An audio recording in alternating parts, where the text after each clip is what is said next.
From KGW News, this is Straight Talk with Laurel Porter.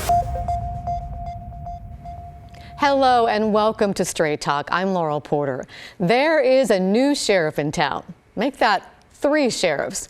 And for the first time in history, all 3 sheriffs leading their departments in the Tri-County area are women.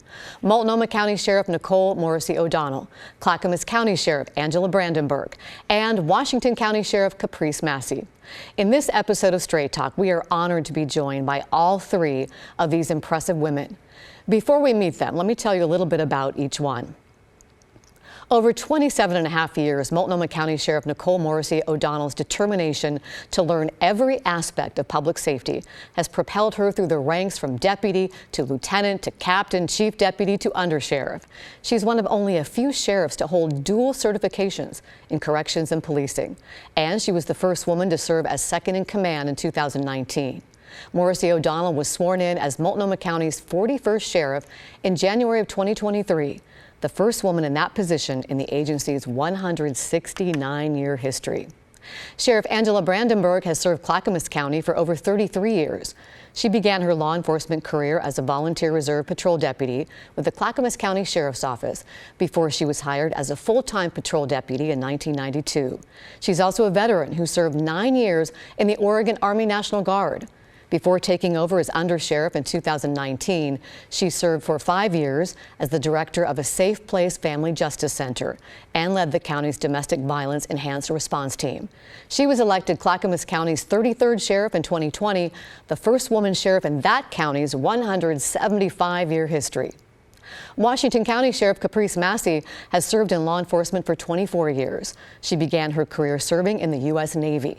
Massey served as an aviation ordnanceman, earning an aviation warfare designation and making history as the first female certified to run the brig on the aircraft carrier USS Theodore Roosevelt. She began her career at the sheriff's office in 2004 as a corrections deputy in the jail and rising through the ranks eventually to undersheriff. She was appointed Washington County's 33rd sheriff last fall after the retirement of Sheriff Pat Garrett.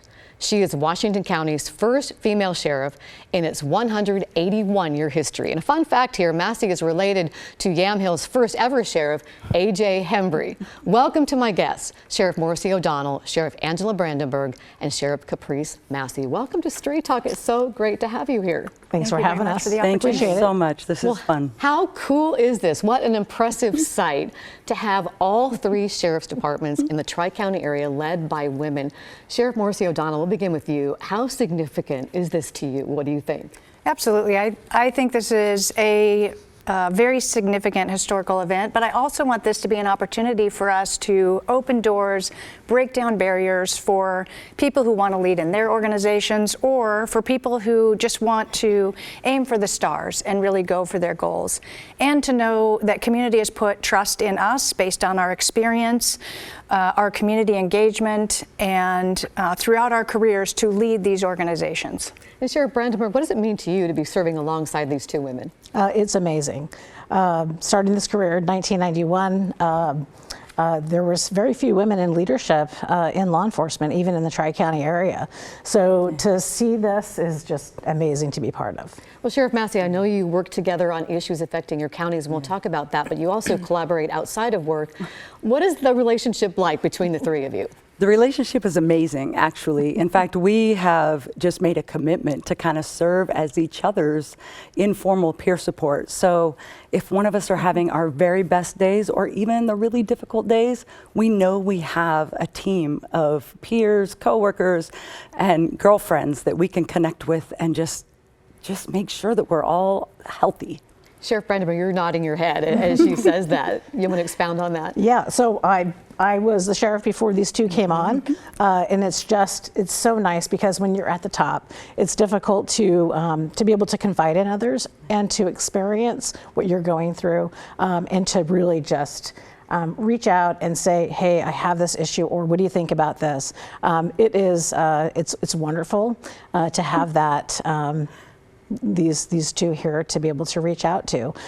We have other sheriffs throughout the state. They're very, very, very good to all of us as well, and a great resource. But, you know, we live in the northwest area of the state, and it's different here than it is down south.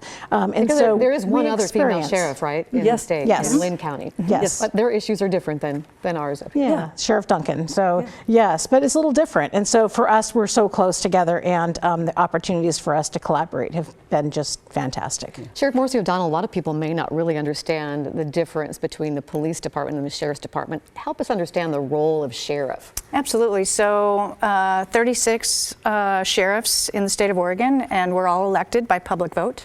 And then we carry responsibilities that are different from a local police department, such as search and rescue operations, river patrol, overseeing jail operations, as well as civil process. So ensuring that, for instance, protection orders are served to ensure the safety of victims and survivors.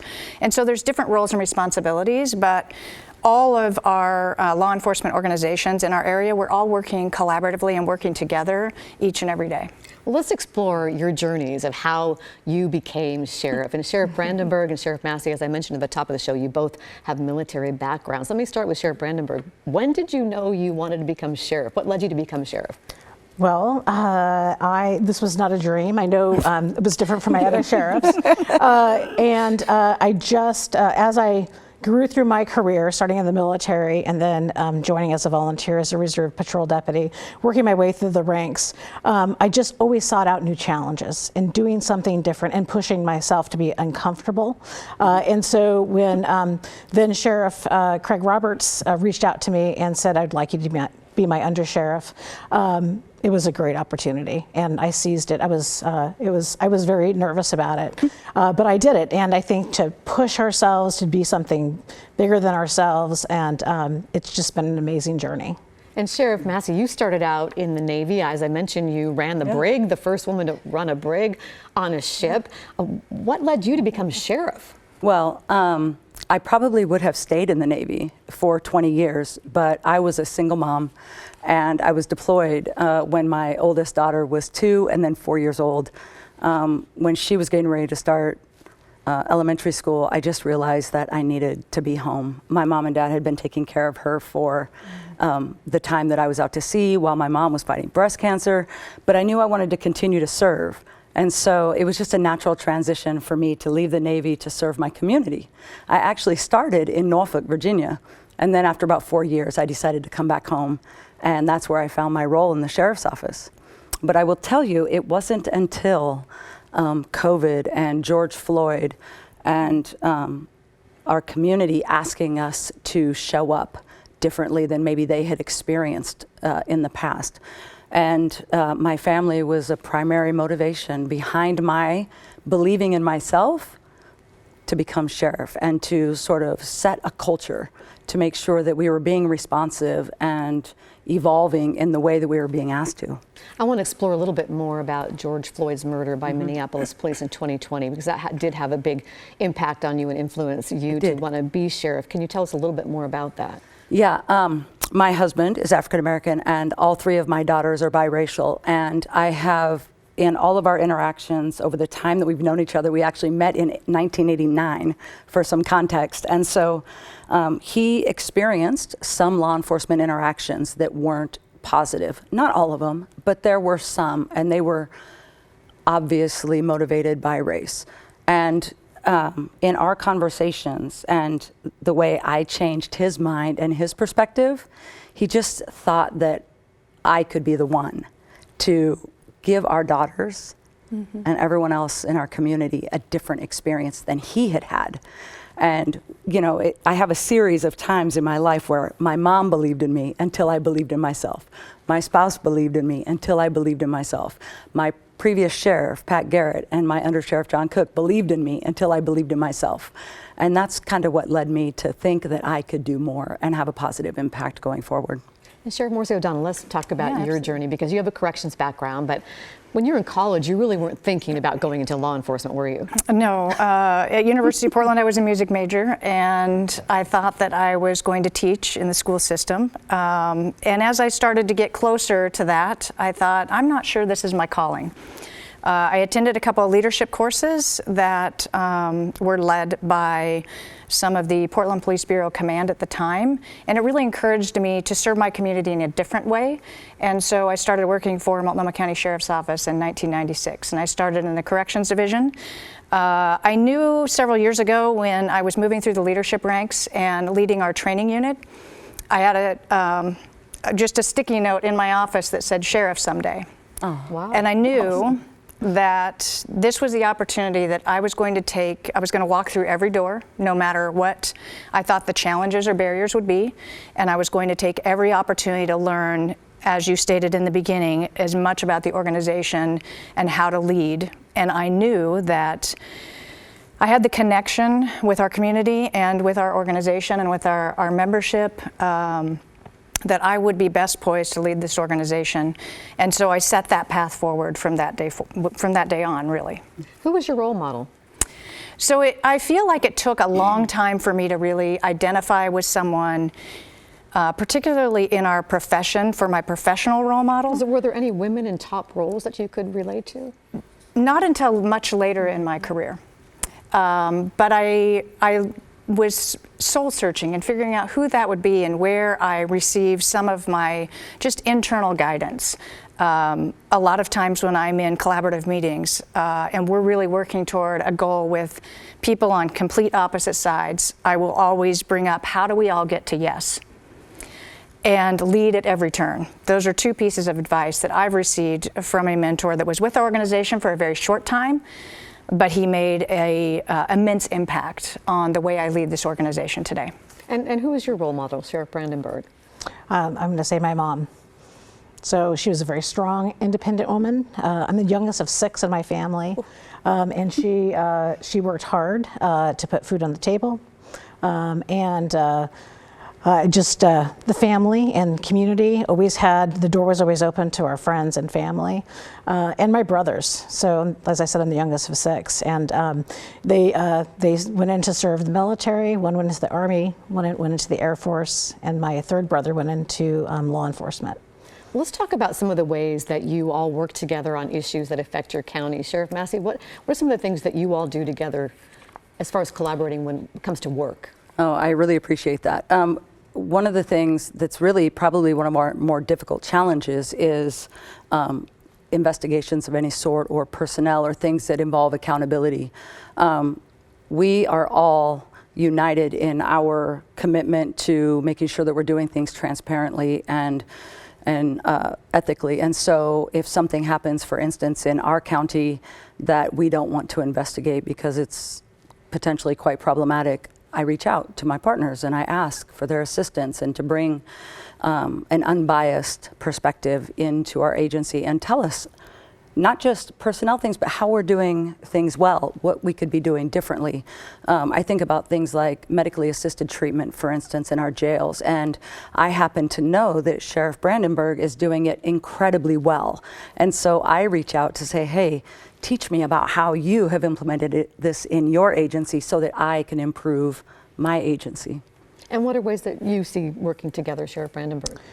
So I know that our tactical teams back each other up. We have plans for that, just to make sure that our communities are safe.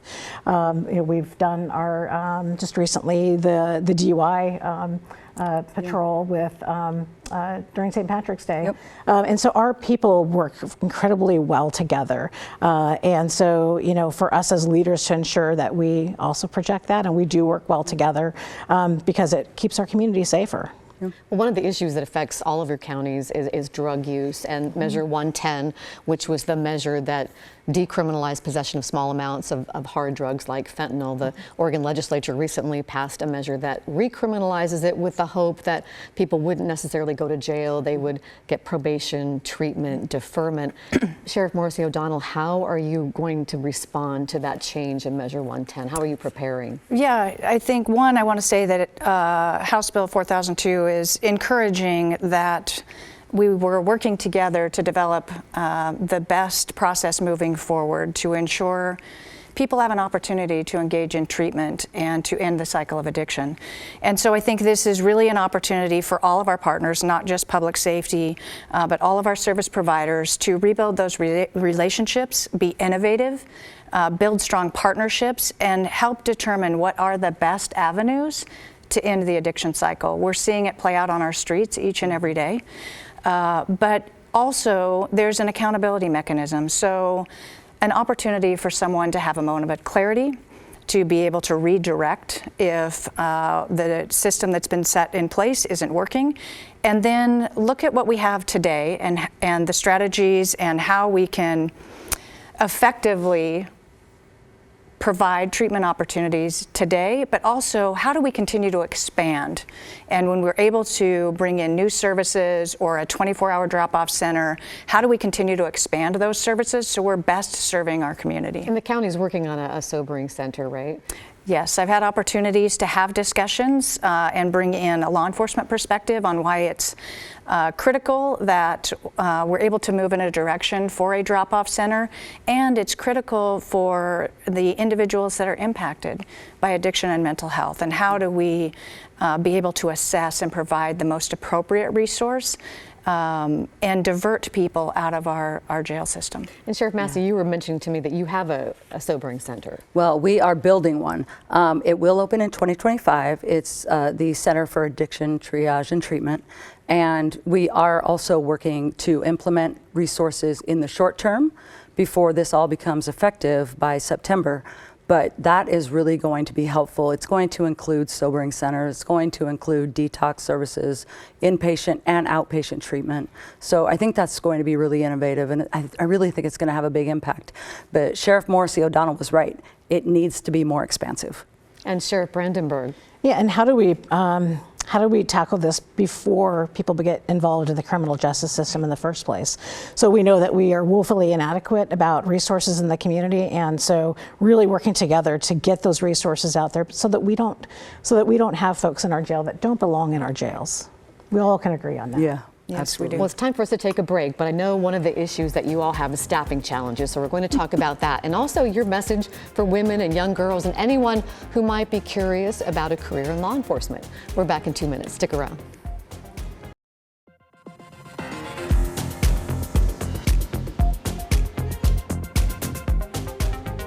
Welcome back to Straight Talk. I'm Laurel Porter. We are talking with the 3 sheriffs from the Tri-County area. For the first time in history, all 3 departments are led by women. Welcome once again to my guests, Clackamas County Sheriff Angela Brandenburg, Washington County Sheriff Caprice Massey, and Multnomah County Sheriff Nicole Morrisey O'Donnell. Once again, welcome to Straight Talk.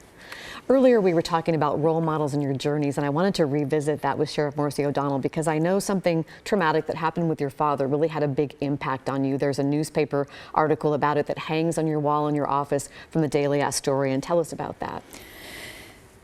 So when I was very young, this is, I think, where I get some of the strength and resiliency to continue to do this work.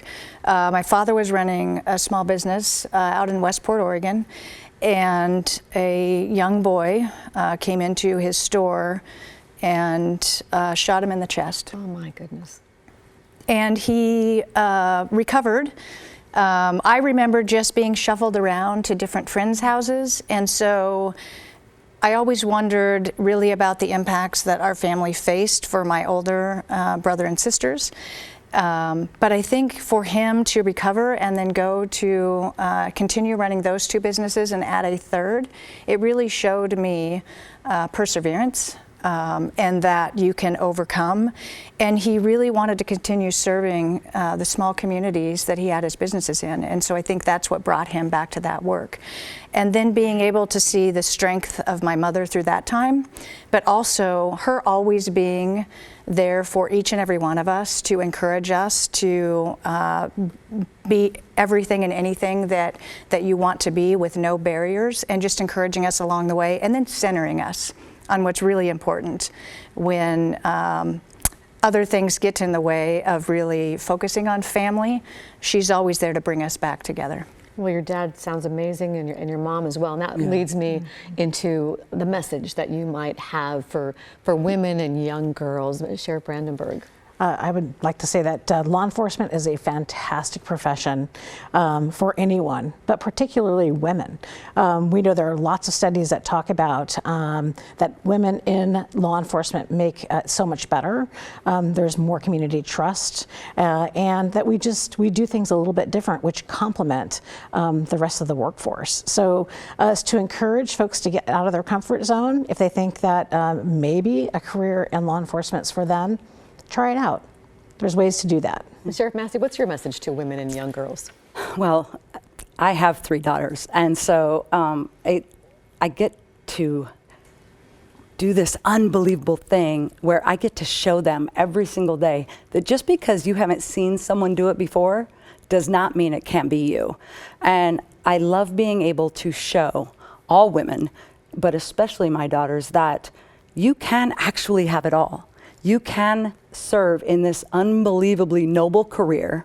I am so honored to serve the most extraordinary professional staff, and I also can show up and be a mom, and show up and be a partner and a spouse, and show up and just be me. You don't have to choose. Sheriff Morrisey O'Donnell, what's your message? That everything is possible. That if you put your mind to something, you can achieve those goals. What I've seen in my career is women in our workforce really are able to bring a different lens and potentially solve problems in a different way that really complements the traditional work of law enforcement. And I think it also helps break down barriers, be able to really foster trust of our community, and just showing that we're all every day living our lives just like everyone else in the world, yet we have decided to step into these roles to lead these large organizations for the betterment of community safety and to support everyone in our communities. Well, I know staffing can be challenging, so as I ask you these next questions, we're going to put up some information for our viewers about some different hiring events that are going on in each of the counties in case you're interested. But talk a little bit about the staffing challenges for you, Sheriff Massey, and your department, and retaining staff, and why people might want to think about a career in law enforcement. Yeah, well, I appreciate that. I will tell you that the retention of our exceptional staff is my #1 priority, and it's because we have to evolve. We know that the long-term impacts of this noble career causes cumulative trauma. It's very difficult. There's very long hours. It's a 24/7 endeavor, and the physical, mental, and emotional wellness of the people that do this work has to be our priority in a way that it did not used to be. It's no longer a generation of suck it up, you'll be fine. We need people not to just survive this career and retire, but thrive. And you're working towards that in your county. Yes. Sheriff Morrisey O'Donnell, what do you want to say to people who might be curious about a career in law enforcement or attending one of these hiring events? Yeah, absolutely. So we started doing hiring events where people can come in and meet several members of our workforce, from our deputies all the way up to the sheriff. And then we give people an opportunity to see what a day in the life of that profession would be. So in this particular event, they're able to tour part of our corrections facility and meet the staff doing the work every day. So I think it's a really great opportunity, again, to explore public safety that you may not have thought that would be something that you'd be interested in, but it is a phenomenal career. I've enjoyed every minute of it, and I really hope that people will come join us in April for our hiring event. And Sher Brandenburg, what would you like to say? Yeah, I'd say that this is an absolutely fantastic career. It's like no other, and it is a noble profession. It's honorable, and I don't think there's any other way that you can serve your community as well as you can as a law enforcement officer. Well, I want to thank all of you so much for being here. I can give Sheriff Morrisey O'Donnell just maybe 20 seconds to wrap things up for us, tie a bow on it. First, I'm grateful to be here. I am honored to also be here with Sheriff Brandenburg and Sheriff Massey. I think together, leading our organizations in the Tri-County area, we are going to make an impact. We are going to connect with our communities in ways that we have never done before, and we are going to continue to build community trust and listen to our community to build those solutions for our unique challenges of today. Well, Sheriff Morrisey O'Donnell, Sheriff Brandenburg, Sheriff Massey, thank you so much you. for joining us here. It has been a real delight to have you here. Thank you for your service to our communities. And there's a lot more I want to talk to these women about. So we're going to continue our conversation on KGW Plus in a bonus episode of Straight Talk that you can find online. Until next week, I'll see you then for Straight Talk. Have a great week.